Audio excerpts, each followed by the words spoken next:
The Smith & Wesson Model 5906, let's check it out.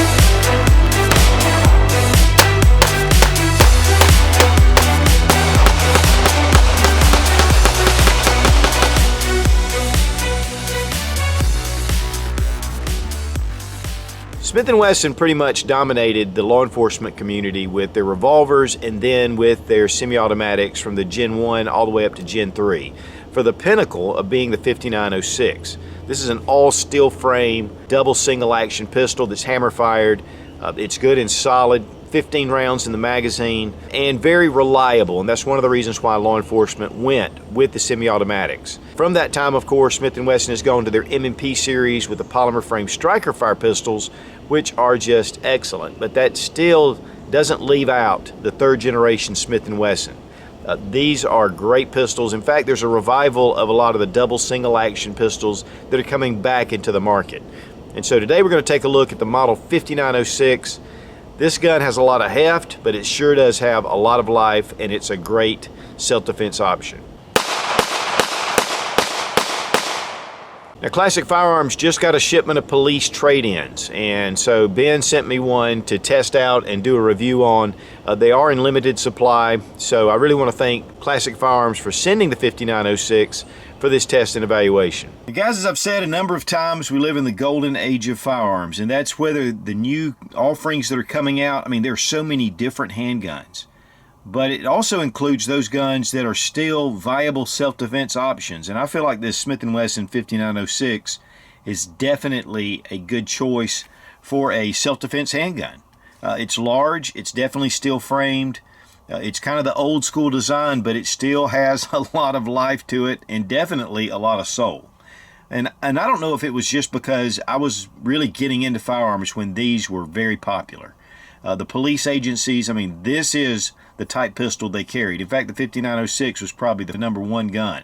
And then, of course, it was replaced by Glock and has been, again, for the past 20 years. And to be honest with you guys, a lot of the guns are starting to look alike in a lot of ways. So this is really a departure. And right now, with these coming in as police trade-ins, you know, it's a great time to pick up a handgun that would cost a lot more to produce and get it for a reasonable price.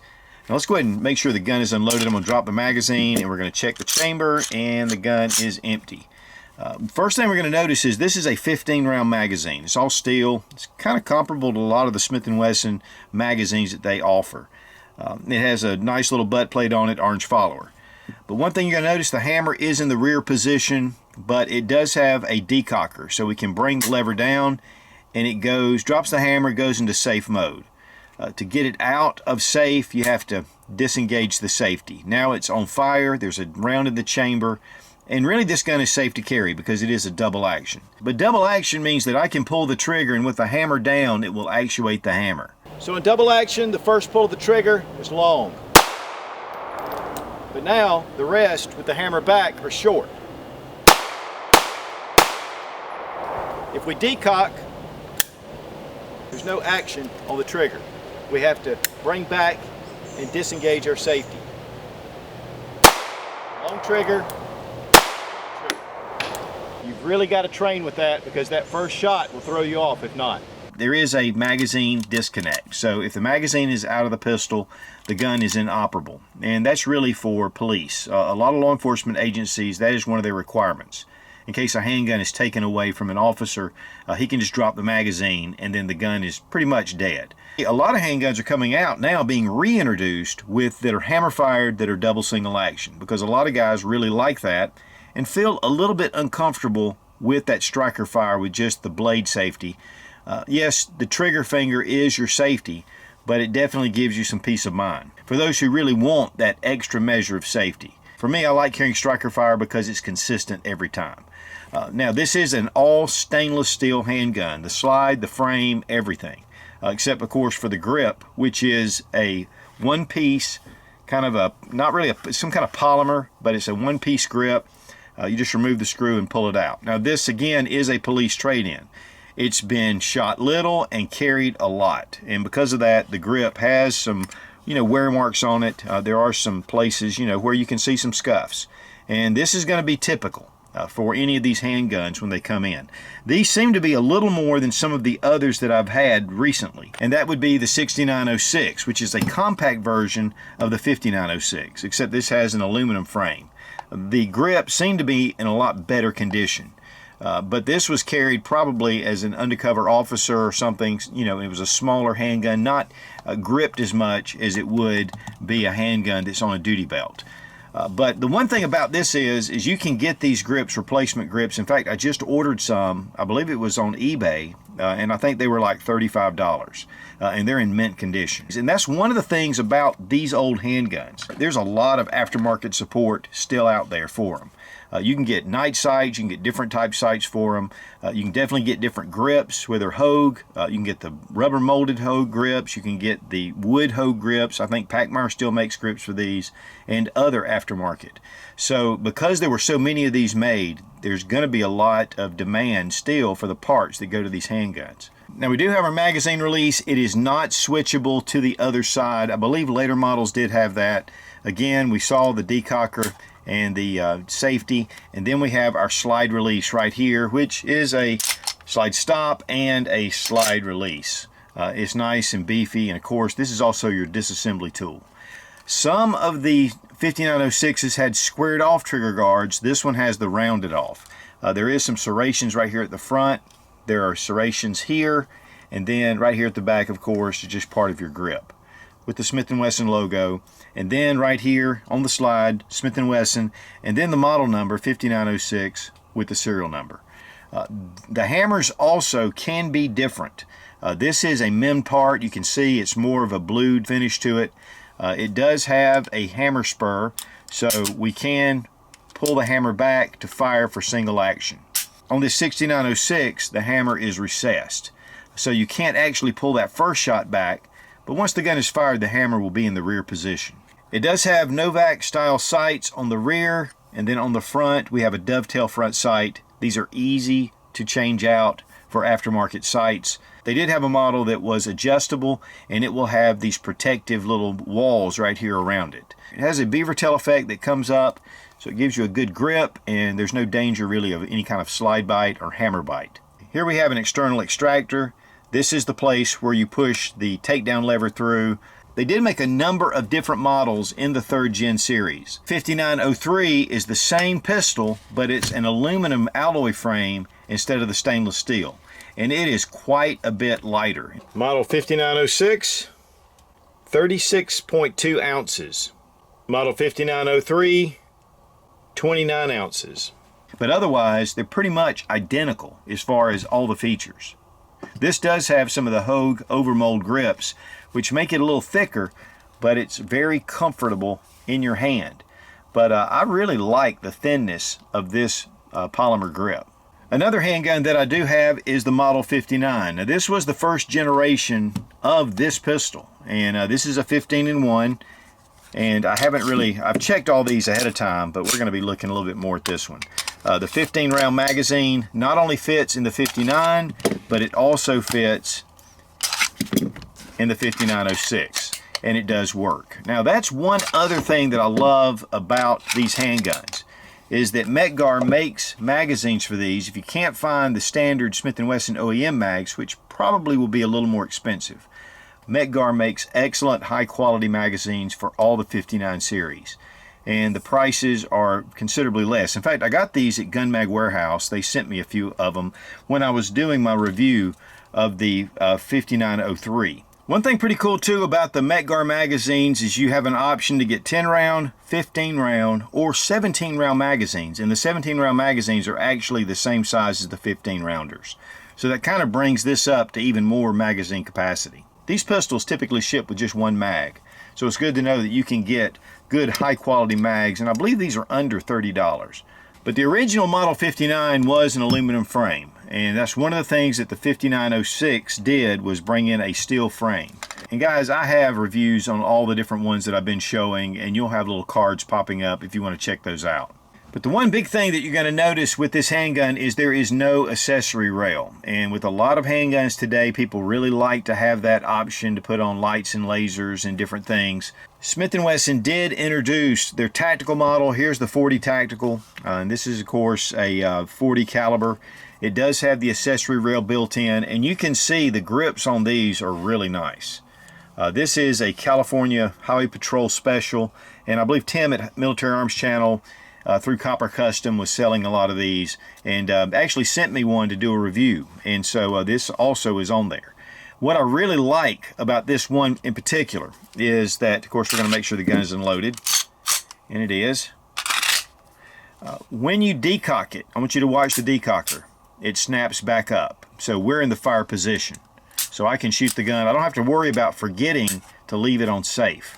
The serrations are really nice, but because of the ambidextrous decocker, it gives me a little more real estate to grab hold of. Now, of course, obviously there are no front slide serrations, but press checks are really easy. The slide is very smooth. One thing I do want to point out is it does have a bevel right here on two sides of the magazine well, so it just helps with this magazine to slide in, even though it does come to a bevel on its own.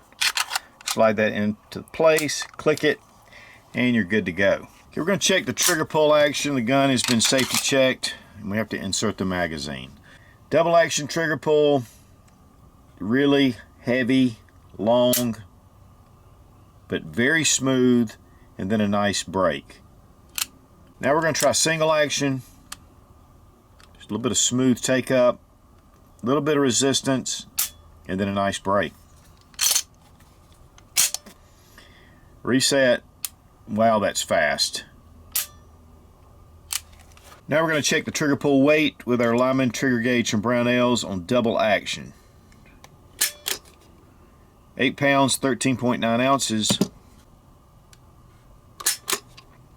9 pounds, 5.1 ounces. Let's go ahead and check our single action. 4 pounds, 11.5 ounces. 4 pounds, 14.2 ounces. 4 pounds, 15.1 ounces. I want to thank Fiocchi for sponsoring the ammo, but we are going to throw in some different self-defense ammunition. I have a lot of different hodgepodge I just throw in here just to make sure that we're getting that reliability with jacketed hollow points. Also, I want to thank Gun Mag Warehouse for sending extra mags. These are Metgar mags, but great, and they work great in these guns. And these Lula loaders are the bomb. Oh yeah.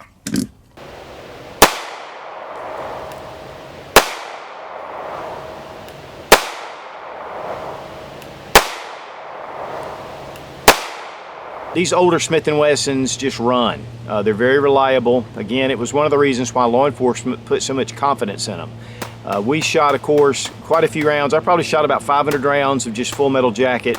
And then we shot some just hodgepodge of, jacketed hollow points defense load. Yeah, we got the big mix of the jacketed hollow point defense rounds. This is just mix and match. We're going to just see how it does.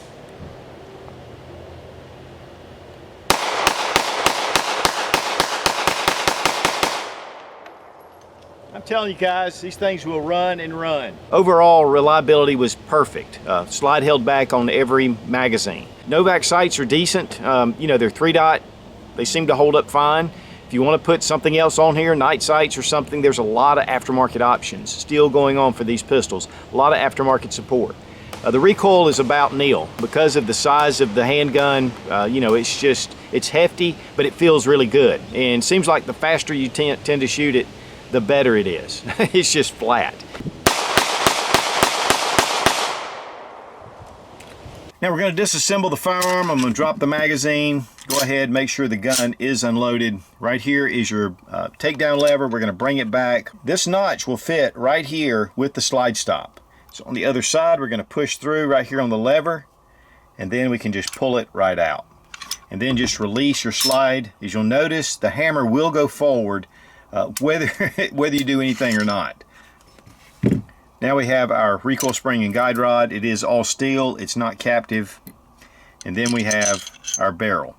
You will notice that there is kind of a bulb effect on the end of the barrel, and this is just to help for this to fit a little better for accuracy. But you can see here, you know, just your standard. You got your rails, nice, decent sized rails.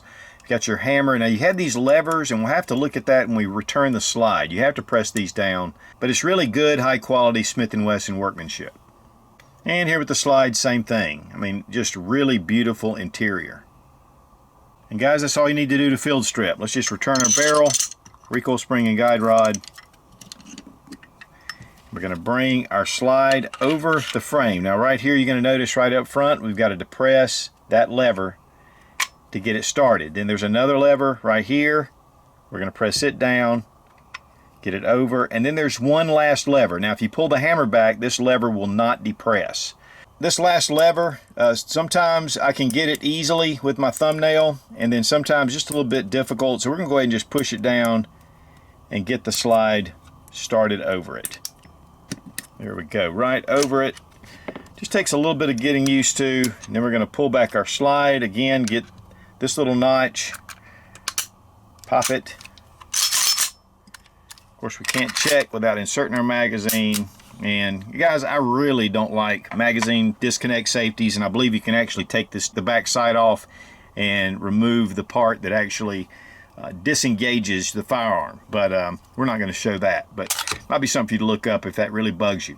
Now guys, the price on the 5906 was $299.99 on the Classic Firearms website. And again, this is a police trade-in. They're in good used condition.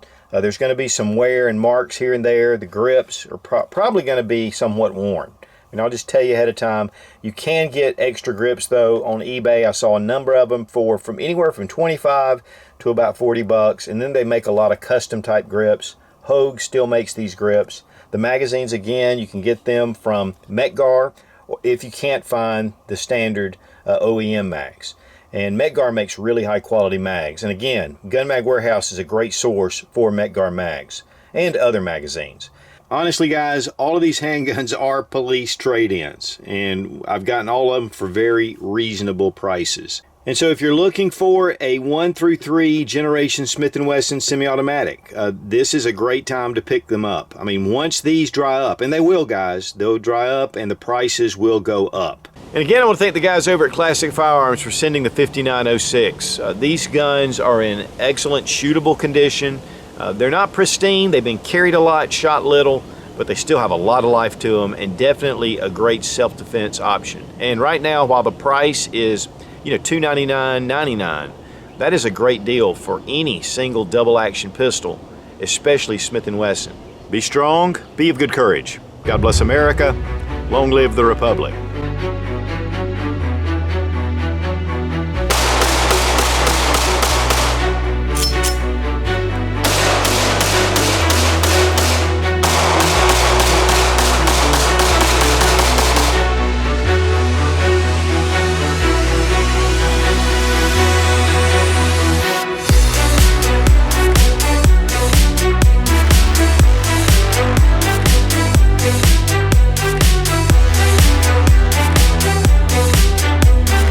Guys, we've got the hodgepodge up.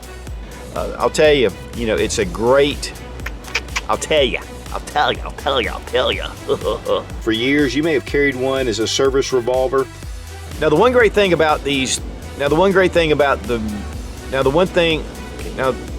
but they're semi-automatic pistols. Okay. 2 and Gen 3 semi-automatics. Long tradition in revolvers. When is the 59 made? I don't know. When was the 59 made? Do you know? I guess I'll need to find out.